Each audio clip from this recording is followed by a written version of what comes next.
मङ्गलं भगवान् शम्भो मङ्गलं वृषभध्वज मङ्गलं पार्वतीनाथ मङ्गलायस्तनोहरः। श्रीगणेशाय नमः। श्रीसरस्वत्यै नमः। श्रीवेदपुरुषाय नमः। भगवते श्रीपूज्य सद्गुरुदेवाय नमः।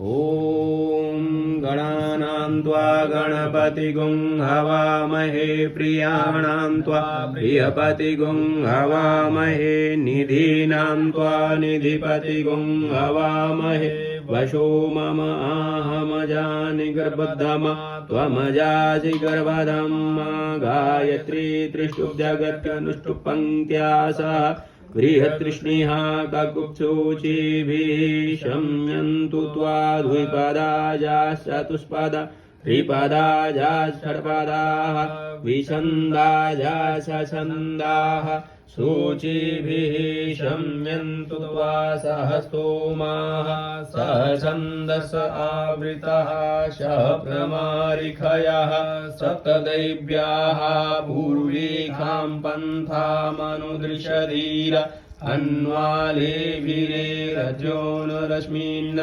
यजाग्रतो धूरमुदैति दैवं तदुषुप्तश तथैवैति दूरङ्गमं ज्योतिखां ज्योतिरेकं तन्मे मनः शिवसङ्कल्पमस्तु येन कर्माण्यपशो मनीषिणो यज्ञे कृणमन्ति विदधे कुधीराः यदपूर्वं यचमन्तः प्रजानां तन्मे मनः शिवसङ्कल्पमस्तु यत्प्रज्ञानमुत चेतो धृतिश्च ज्योतिरन्तरं हृतं प्रजासु यस्मान्नरिते किञ्चन कर्म क्रियते तन्मे मनः शिवसङ्कल्पमस्तु येनेदं भूतं भुवनं भविष्यत् परिगृहीतममृतेन सर्वं येन यज्ञस्तायते सप्तहोता तन्मे मनः